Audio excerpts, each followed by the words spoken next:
Our setting is the rocky cliffs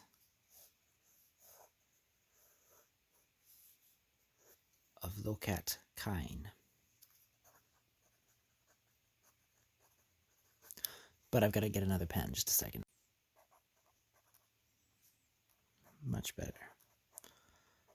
Lokat Kine, a desolate, treacherous, rocky planet covered in cliffs and harsh mountains.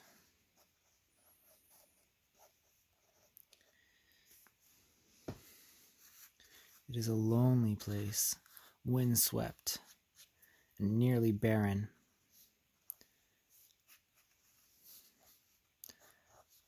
It is here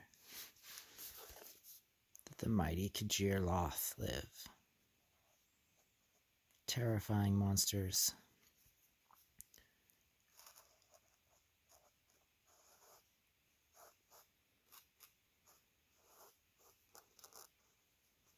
That are wanted by certain strange people that like to collect terrifying pets. The Thrick Monster Maestros, or Reina Rock, being the main customers that want to collect these creatures.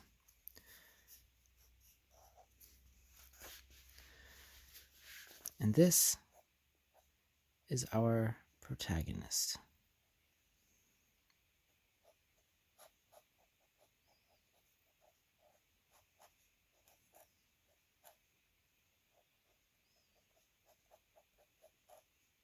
And I haven't given him a name yet, but so we'll name him real quick. He is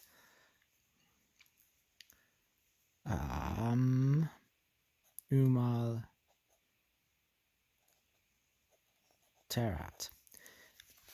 And he is a monster trapper.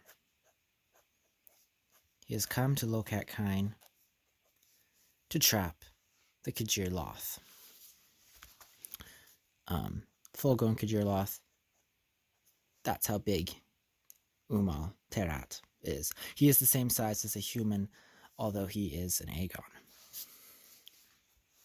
Aegon are one of the oldest, well, not oldest, but one of the races that has been spreading throughout the galaxies for the longest. Aegon and humans were some of the first races to develop space travel. And so they're the ones that are most widespread and have developed new civilizations in the far-flung. In fact, neither of them can really remember what planet is their home planet, what planet their race is originally from, because they've been spread around for so long. But Umal Tarat has come to Lokat Kine to find a Kajir Loth.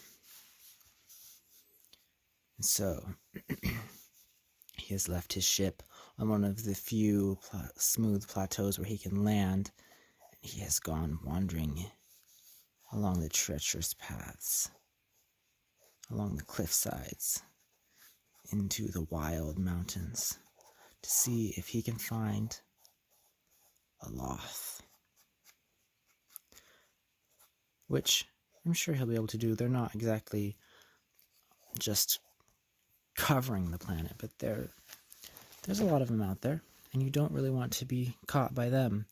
And that's the trick, is catching them before they catch you. But how do you trap a Kajir Loth? I mean, they're basically like giant worm dragons, right?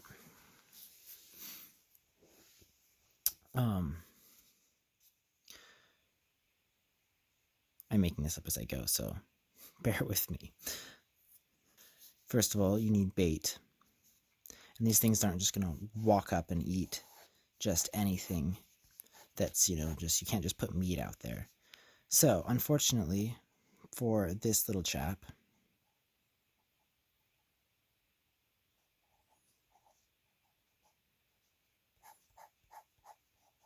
this unfortunate Borgin, is the bait.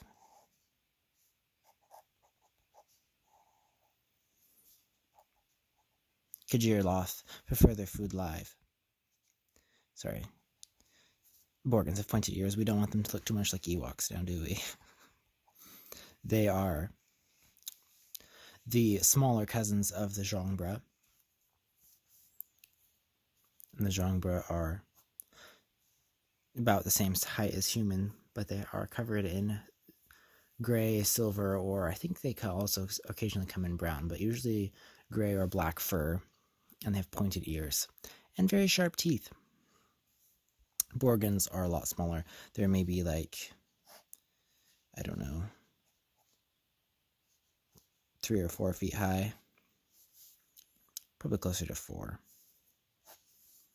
Anyway, this unfortunate Borgin is the bait.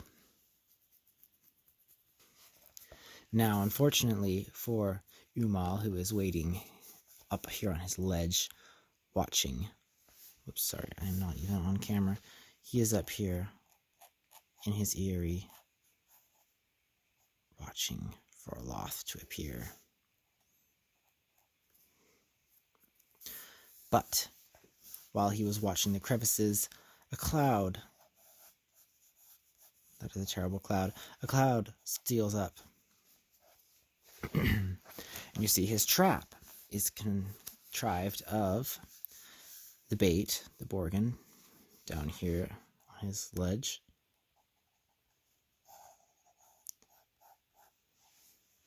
Again, not drawing on camera. Terrible.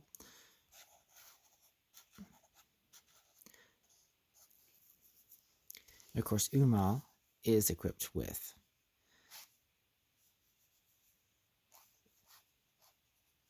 his, oh goodness, I can't draw weapons. I don't even know what it's doing there. But it's obviously a high-powered tranquilizer. Now, that's not enough. There's also another drug that has been injected into the Borgin's skin. Now, when the Kajir Loth comes up, presumably over this cliff, to eat the unfortunate Borgin, he's going to get a stomach full of this herbal extract that is going to have a very nasty reaction to Umal's tranquilizer dart.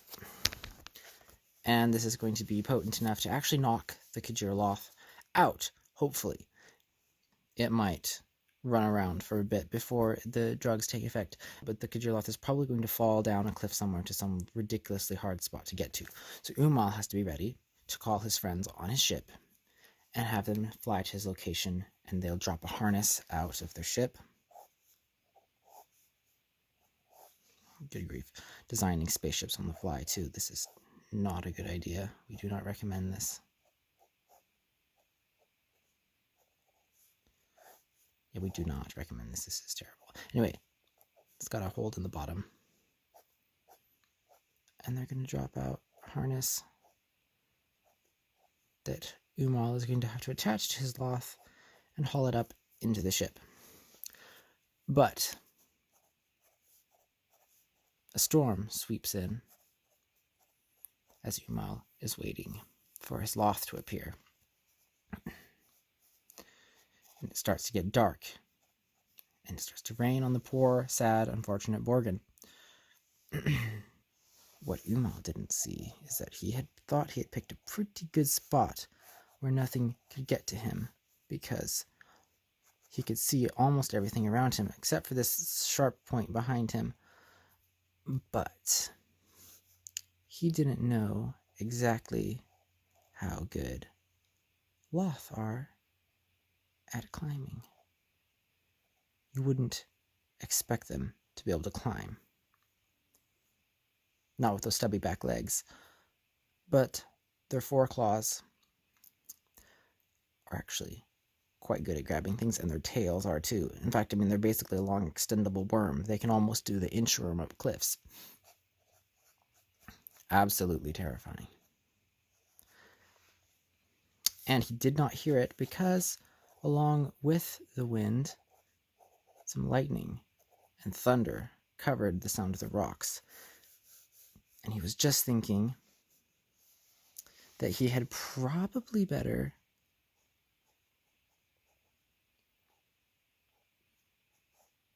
go get his Borgin and maybe, just get out of there for now, when he heard a sound. And he looked around just in time.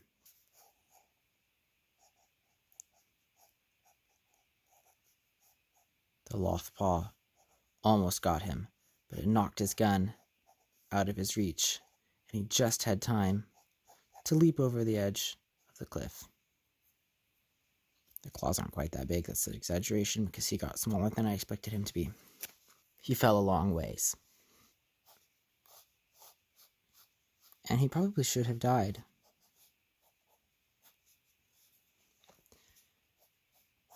Or else the Loth should have found him, but he was wedged down.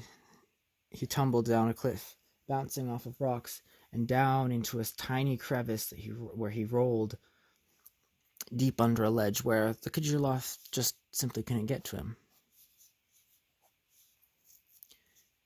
And anyway, Kajirloth don't really like the rain. So that is a plot hole right there. Kajirloth don't care for water.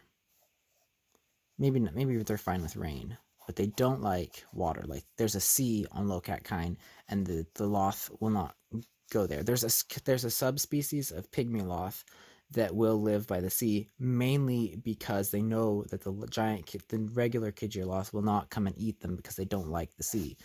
That's the only reason the pygmies live there, is because they're too small to defend themselves against the regular Kajirloth, who will eat them. Anyway, Umal awoke. And this is what he saw. A strange, cloaked figure.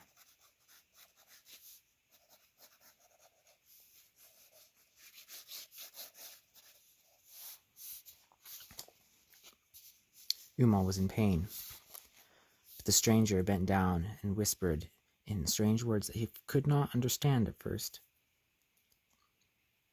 The stranger tried several languages, and eventually he spoke the imperial tongue that Umal spoke. "You are safe," said the stranger. "Drink this. Can you sit?" Umal could sit up, but barely, and so the stranger helped him sit and to drink a strange liquid. This has been part 1 of